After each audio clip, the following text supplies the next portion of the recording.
el manejo del agua es bastante político. Entonces, Claro que ¿por qué sí, tendría? claro que sí. Claro que sí, porque tiene que llegar o sea, tiene que buscar, digamos, la conciliación y los acuerdos entre diferentes actores que tienen diferentes intereses. Es muy diferente el interés, digamos, del sector de hidrocarburos, el sector agrícola, frente, digamos, al interés de las comunidades, ¿cierto? Entonces, al final, lo que se busca es llegar a unos acuerdos para la gestión integrada del agua, ¿cierto? Muy buenas tardes a todas las personas de Poder Ambiental. Hoy estoy muy emocionado porque como parte de la conmemoración del Día Mundial del Agua, estamos hoy con Omar Vargas. Omar es geólogo de la Universidad Nacional, tiene una maestría de recursos hídricos de esa universidad y trabajó 27 años en el IDEAM. 12 de esos fue subdirector de hidrología. Entonces, pues Omar es una persona que sabe muchísimo del agua en Colombia. Una de las razones por eso es por el papel que jugó como coordinador técnico de los estudios nacionales del agua de 2010, 2014, 2018 y 2022. Omar, buenas tardes y bienvenido a Poder Ambiental. Muy buenas tardes y muy complacido de estar aquí con ustedes. Super, Omar, ¿te parece si empezamos entonces hablando como un tema que ha sido como del interés de todos los colombianos ahorita al principio del año y es entender cómo va el fenómeno del niño en Colombia y cuándo se espera que se cierre? Bueno, pues el fenómeno del niño en Colombia pues se configuró en su dimensión más importante desde el año pasado y pues como hemos vivido pues ha significado un decrecimiento digamos de las precipitaciones y un aumento digamos en temas de temperatura. Este fenómeno, pues, lo monitorea, le hace seguimiento el IDEAM como Instituto de Hidrología, Meteorología y Estudios Ambientales. Y bueno, pues lo que dice el IDEAM es que ese fenómeno en este momento ya ha comenzado a bajar su intensidad, de forma tal que eh, a finales de este mes, principios del otro, pues prácticamente tendríamos nosotros, digamos, el régimen natural. El régimen natural, digamos, de precipitación en Colombia, pues corresponde, inicia, digamos, a finales de febrero y se extiende a abril, mayo, junio, ¿cierto? Ajá. Entonces, aquí ya vamos a comenzar a ver nosotros una época lluviosa que corresponde, digamos, al régimen natural, que en la mayor parte del país es bimodal, es decir, que tenemos dos épocas secas y dos épocas lluviosas, y en otras partes del país, como en la Orinoquía, por ejemplo, hay solo una época seca y una lluviosa, ¿cierto? Ajá. Lo que se anuncia además es de que a partir de junio comienza a configurarse un fenómeno de la niña, que es exactamente lo contrario, es decir, vamos a tener unos excesos de precipitación, ¿cierto? Por encima de lo normal, por encima, digamos, de los valores medios normales. Y este fenómeno, pues ya lo ha anunciado el IDEAM, de forma tal que se espera que, repito, que más o menos en abril estaríamos ya por fuera del fenómeno del niño, con el régimen normal, con un gran porcentaje, digamos, de, de estabilización del clima, ¿cierto? Pero luego vamos a tener la presencia del niño, de la niña, perdón, hacia la temporada de julio, agosto, más o menos. O sea que va a estar lloviendo muchísimo, es decir, vamos a pasar de una sequía prolongada a una etapa invernal muy pronunciada. Exacto, más o menos lo que nos pasó en 2010, 2011, ustedes recuerdan cuando hubo grandes inundaciones. Lo que no se ha dicho es qué intensidad va a tener ese fenómeno de la niña, ¿cierto? Pero pues en términos generales, digamos que lo que se espera es una niña moderada, no se ha hablado de una niña, digamos, intensa, pero de todas maneras sí ya hay una alta probabilidad. La ocurrencia de estos fenómenos se da en términos de probabilidad de ocurrencia, ¿cierto? Ajá. Entonces, en este momento, digamos, eso es lo que está diciendo el instituto, pues te reporta oficialmente, digamos, el desarrollo de este fenómeno que lo hace con otras agencias internacionales, como el CIFEN, por ejemplo, que es el Centro de Investigación del Fenómeno del Niño, o la NOAA en los Estados Unidos. Que esa es la Agencia Nacional Atmosférica y Oceánica de los Estados Unidos. Exactamente. Omar, hay, digamos que, ¿cómo podemos esperar nosotros que se empiecen a comportar estos fenómenos del niño y de la niña en la medida en la que sintamos más los efectos del cambio climático? Es decir, hay una relación, ¿cuál es la relación entre el cambio climático y el niño y la niña y qué deberíamos esperar nosotros frente a eso? Ok, bueno, pues el cambio climático actúa directamente sobre estos fenómenos que son, o estos procesos de niño y niña, que son básicamente procesos de acople océano-atmósfera, de forma tal que lo Pero, que ha espérate, pasado. ¿qué es acople? Digamos, tratemos de explicar esto. Ah, bueno, listo. O Sí, sea, lo que viene, digamos, para el fenómeno del niño, es un calentamiento en el Océano Pacífico, y ese calentamiento en el Océano Pacífico, digamos que lo que hace es cambiar los regímenes de precipitación de manera distinta en los diferentes países. Por ejemplo, en otros países el fenómeno del niño está asociado más a incrementos de precipitación, no a descenso de precipitación. En el caso de Colombia, es descenso de precipitación y aumento de temperatura. Entonces, cada día en el tiempo lo que ha sucedido es que ha aumentado la recurrencia, la frecuencia de estos fenómenos. Antes, digamos, usted esperaba fenómenos del niño, la niña, por allá cada 5 o 7 años, ¿cierto? En este momento nos están, digamos, están presentándose con una recurrencia de 2 años, de 1 año incluso, lo cual indica que ha cambiado la frecuencia, digamos, de los fenómenos. Pero por otro lado, también, digamos que no solo en precipitación, sino también en temperatura, ¿cierto? Los aumentos de temperatura. Es decir, en términos generales, la intensidad de los fenómenos es mayor. Es decir, lluvias que antes se presentaban en periodos largos, ahora se presentan en un periodo mucho más corto, ¿cierto? ajá. Y lo otro es que hay un aumento, digamos, en el régimen de sequías del país. En el caso del fenómeno del niño, por ejemplo. Entonces, digamos, tenemos muy poquita agua, mucha agua en periodos de tiempo muy cortos. Entonces tenemos unos picos que cada vez van a ser más pronunciados y más frecuentes. Exactamente, exactamente.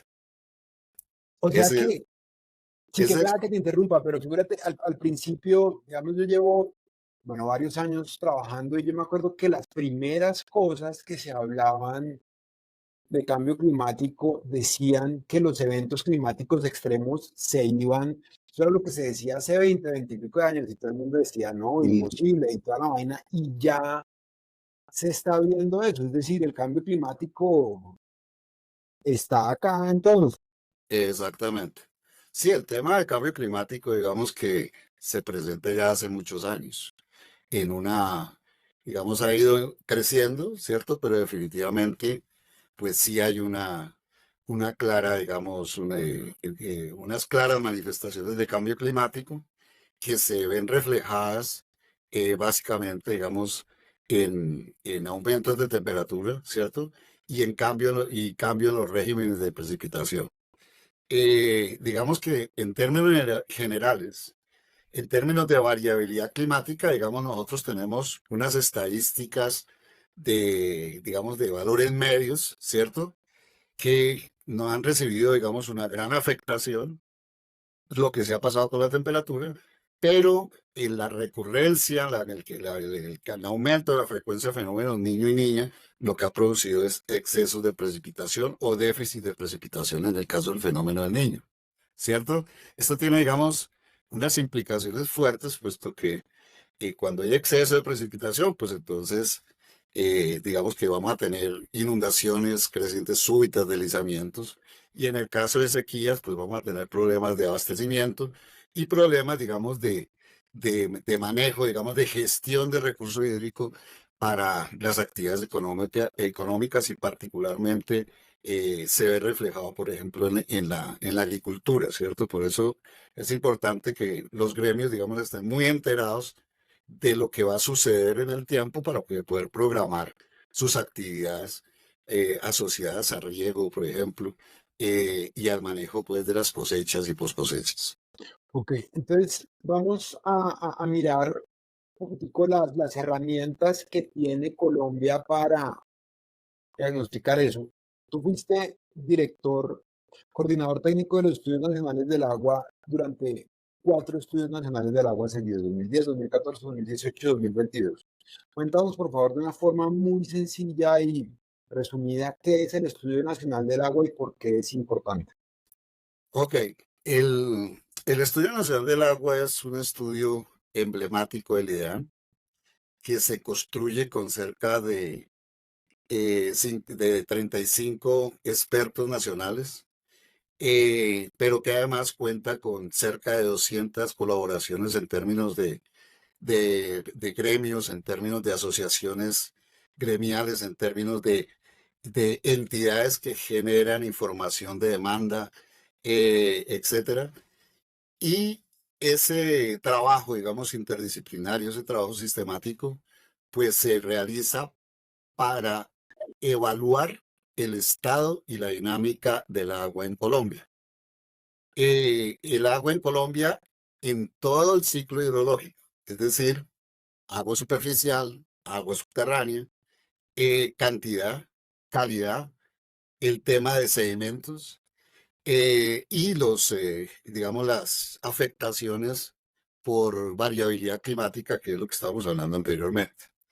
En este Estudio Nacional del Agua se da cuenta, además de otros temas, como por ejemplo, en el último se involucró el tema de isotopía, que es digamos, son técnicas que permiten, digamos, calibrar los modelos, nos dan información no solo hidrológica, sino también climática para poder validar modelos matemáticos con fines de predicción y pronóstico. Y también, pues, en los últimos estudios nacionales del agua, le hemos puesto una lupa al tema de sequías, caracterizando, digamos, la frecuencia y la intensidad de las sequías, siendo estas, digamos, de tres tipos. La sequía meteorológica, que es la que se da por la falta o el déficit de precipitación, la sequía hidrológica que se da en los ríos, en el comportamiento de los niveles de los ríos, y la sequía agrológica, que es digamos, la que afecta, digamos, las condiciones de humedad de los suelos y que es muy importante para temas de agricultura. Entonces, en este estudio, digamos, se integraron a través digamos, de herramientas matemáticas, se integraron todas estas sequías para dar un diagnóstico mucho más grande que el que se había dado en años anteriores.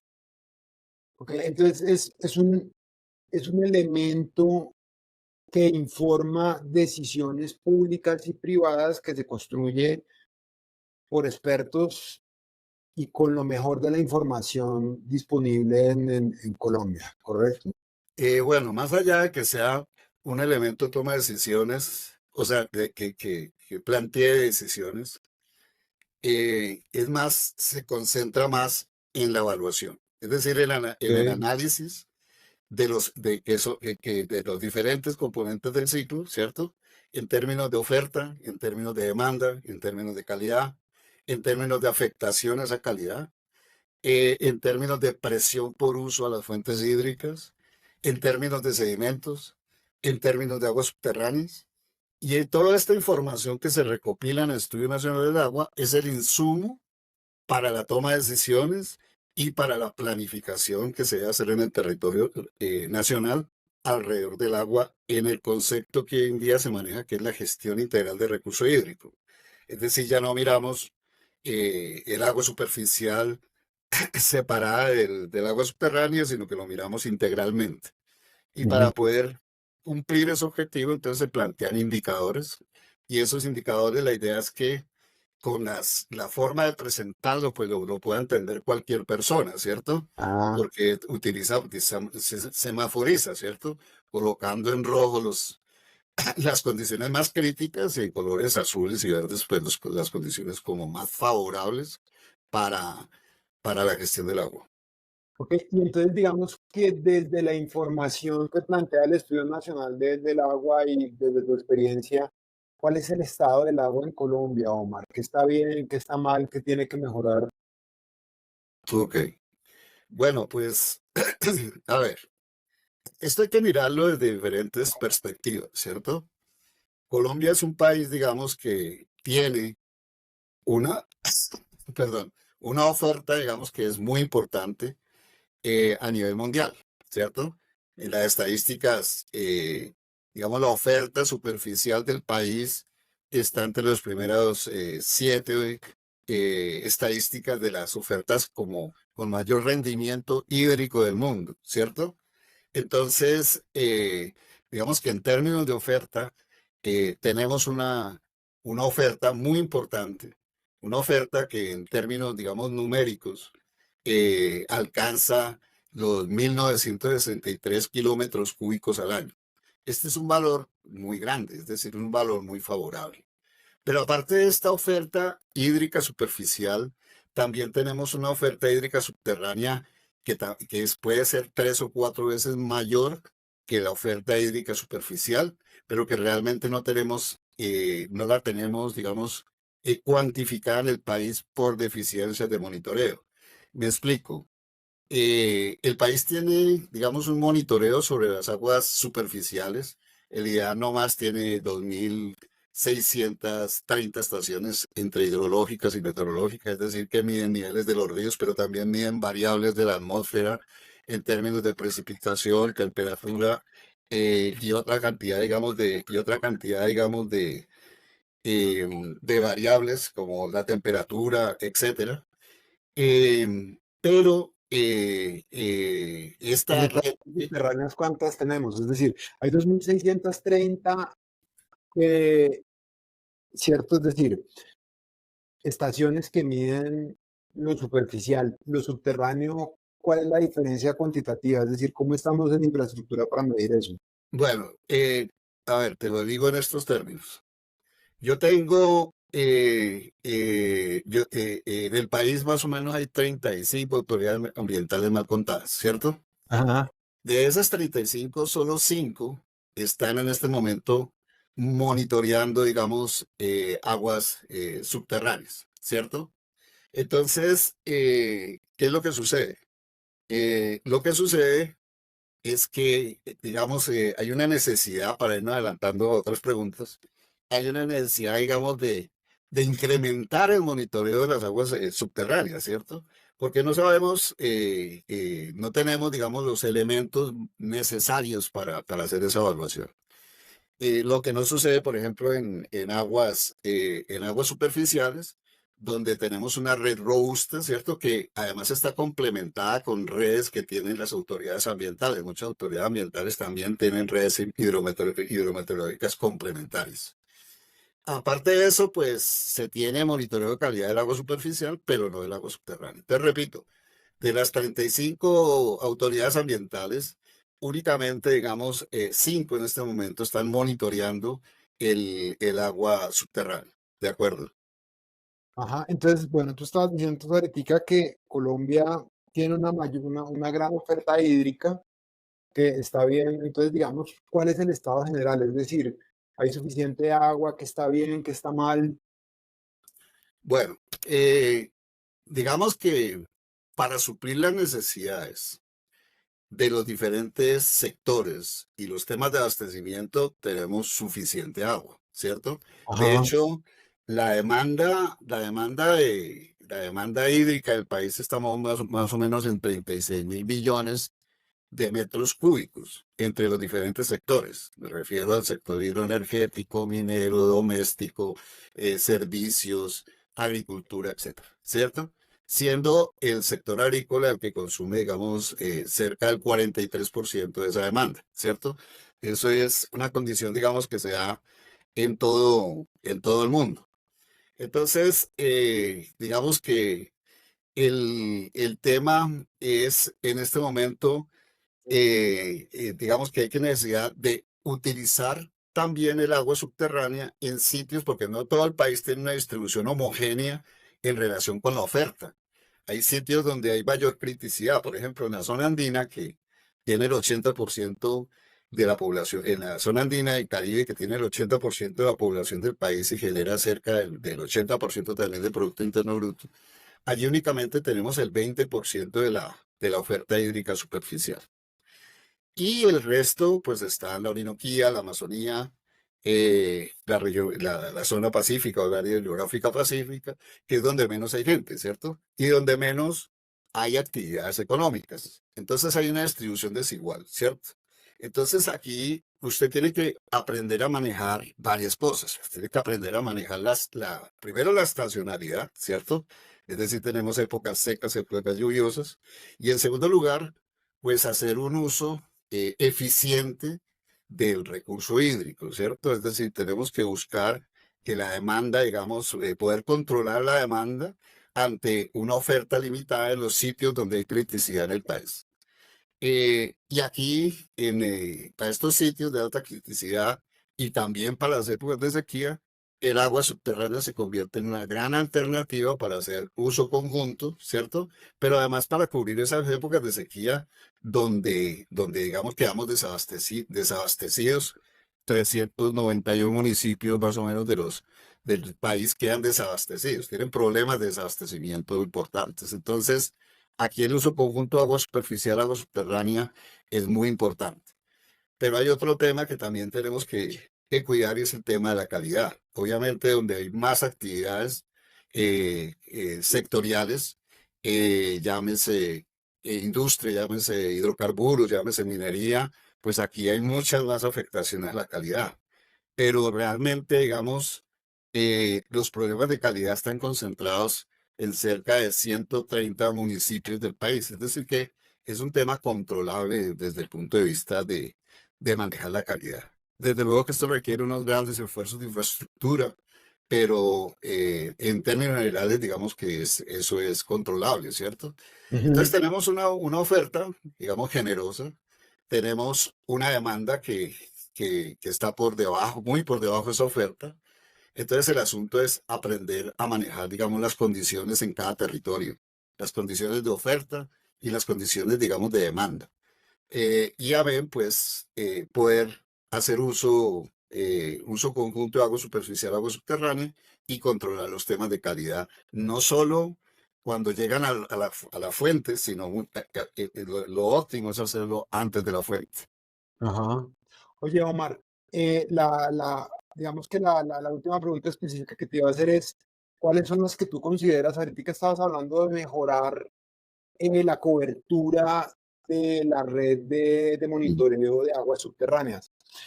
eh, digamos, ¿cuáles son las acciones, digamos, las tres acciones que tú consideras más importantes que se tienen que hacer en Colombia en términos de agua? Y si ahí incluirías el mejoramiento de las redes de agua subterránea, el monitoreo de eso.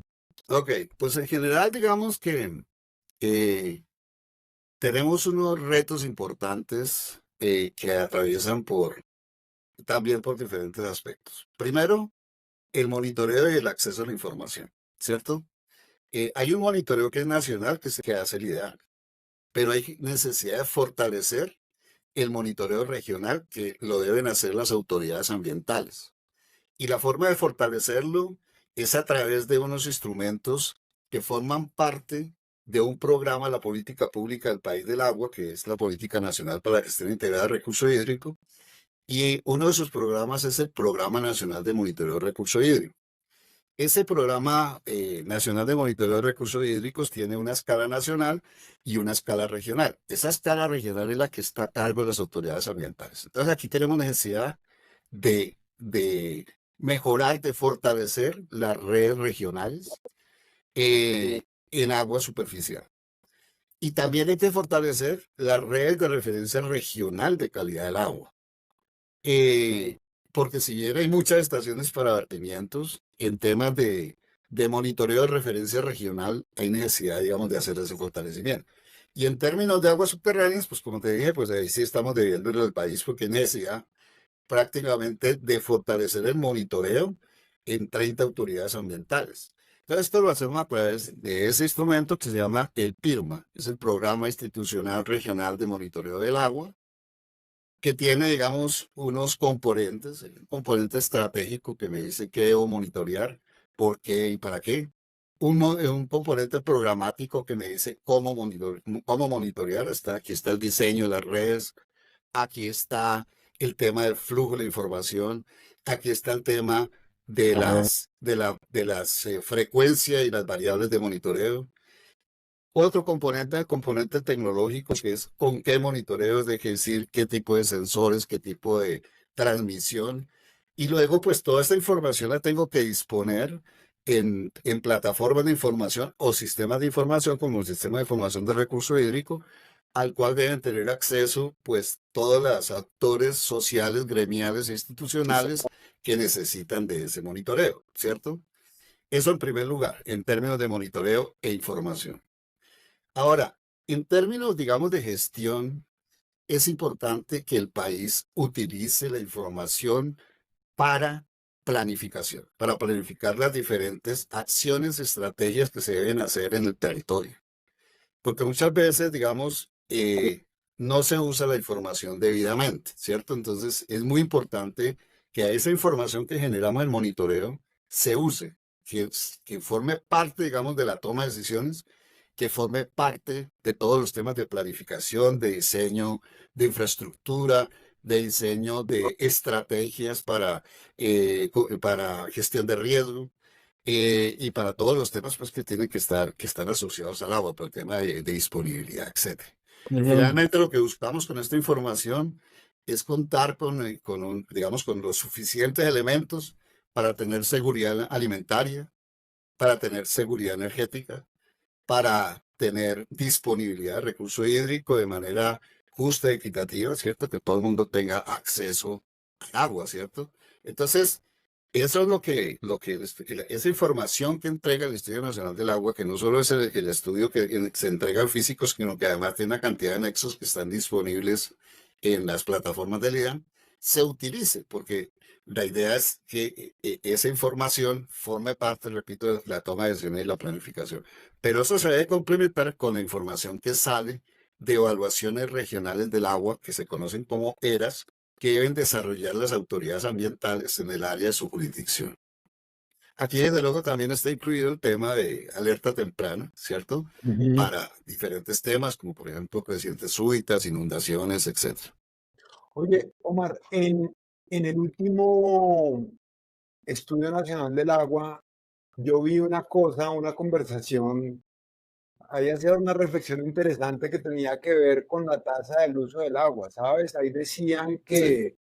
que es, es una conversación que es completa porque está como desactualizada. Entonces, yo soy economista ambiental y los precios mandan señales a los consumidores, no necesariamente a las personas, pero digamos algo que es barato se sobreutiliza, ¿cierto? Entonces, ¿tú crees que Colombia tiene pendiente una nueva conversación alrededor de la tasa del uso del agua? Yo pienso que sí, definitivamente. Esa tasa por uso del agua hay una necesidad digamos, de actualizarla en términos de metodología y en términos de la forma como se va a hacer la gestión con esa tasa de uso del agua. Porque el fin de esa tasa por uso del agua es garantizar la renovabilidad del recurso hídrico. Entonces, por eso es importante, digamos, hacer, digamos, ese tipo de reflexiones en torno a la metodología y en torno a su aplicación. Y desde luego que la tasa por uso del agua pasa por el tema de monitoreo. Se requiere un monitoreo integral del agua. Ese es un tema que estamos debiendo, ¿cierto? O sea que el país tiene que finalmente acordar con los diferentes usuarios del agua, porque ahí es donde está, digamos, el problema. Ese problema, digamos, o ese tema es un tema que le corresponde al Ministerio de Ambiente, pero ha habido, digamos, mucho debate con los actores, principalmente con el actor de agrícola, ¿cierto? Con el sector agrícola que es el que más consume agua en Colombia, y con el sector de hidrocarburos. Aquí, pues, ese diálogo, digamos, es importante y está acompañado de otro concepto que también tiene que reglamentarse urgentemente el país, que es el tema del caudal ambiental. Claro, claro. Oye, mi Omar, no, pues yo me podría quedar aquí hablando contigo durante muchísimo tiempo, pero me gustaría hacerte las dos preguntas finales que le hacemos acá a todos los invitados, y es para ti qué es poder y para ti qué es política. Bueno, esas son preguntas complicadas para las personas que nos movemos en el tema de las ciencias naturales, ¿cierto? Ajá. Pero entendemos, porque manejamos el tema de la información, y el tema de la información es poder, ¿cierto? Entendemos muy bien, pues, cuál es el alcance, digamos, de esos conceptos, ¿cierto? Y para mí, pues, y yo creo que para muchos, pues, el poder es la capacidad, ¿cierto? La posibilidad que tú tienes de hacer alguna cosa, ¿cierto? Que ocurra alguna cosa, que ocurra un Ujú. cambio, que ocurra una transformación, que ocurra cualquier cosa. Ahora, digamos, ese concepto incluye además, digamos, en muchos casos, la imposición de la propia voluntad, por ejemplo, de un gobierno, de un mandatario, de un gobernante, digamos, dentro del relacionamiento social, a veces contra toda resistencia, ¿cierto? Simplemente el Estado toma decisiones que a veces no son populares, pero que finalmente los diferentes estamentos del Estado, el poder legislativo, ejecutivo, judicial, pues tienen ese mandato y han sido elegidos pues por el pueblo, ¿cierto? Entonces, por esa razón, pues ellos pueden tomar esas decisiones. Eso en cuanto al poder, ¿cierto? Ajá. Y al poder delegado del Estado, pues en la última observación que hice. Ahora la política, esa es Ajá. más compleja. Ese sí es un tema que tenemos muy enredado en el país. Pero básicamente la política es un arte de negociación, ¿cierto? Al final yo tengo que hacer conciliaciones que me permitan, digamos, maniobrar dentro de una gestión pública o privada.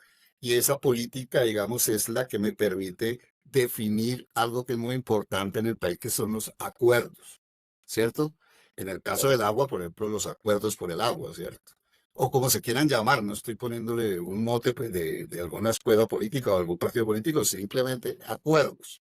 Acuerdos para agua superficial, para agua subterránea, para manejo y protección de ecosistemas, para manejo y protección de acuíferos, etcétera, ¿cierto? Pero además, la política, digamos, es la que regula las relaciones que hay entre los seres humanos que vivimos en una sociedad, ¿cierto? Digo que el tema es un poco complejo porque nosotros nos damos pues como en la vida cotidiana, confundimos mucho la política con la politiquería, que es otra cosa diferente, Claro. ¿cierto? Pero básicamente, digamos, en el caso que nos compete a nosotros, la política para la gestión integrada de recursos hídricos, que es una política nacional, pues tiene estrategias y acciones para Ujú. garantizar, digamos, un uso eficiente y sostenible del recurso hídrico en todas sus dimensiones y con todos los actores sociales, gremiales e institucionales.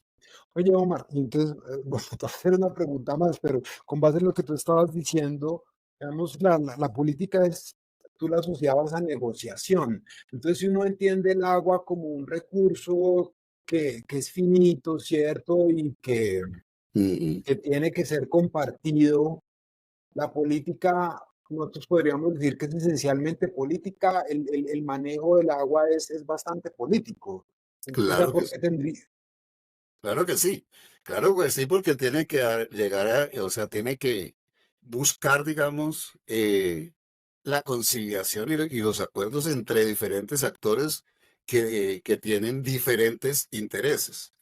Es muy diferente el interés, digamos, del sector de hidrocarburos, el sector agrícola, frente, digamos, al interés de las comunidades, ¿cierto? Entonces, al final, lo que se busca es llegar a unos acuerdos para la gestión integrada del agua, ¿cierto? Y eso es muy importante porque, digamos, los instrumentos de la política nacional están diseñados para buscar esos acuerdos. Ahora, lo que hay que hacer es que esos acuerdos queden escritos y queden firmados, ¿cierto? Porque a veces lo que hacemos es muchos planes, ¿cierto? Pero esos planes son letra muerta si no tienen acuerdos. Claro. Entonces, te pongo un ejemplo.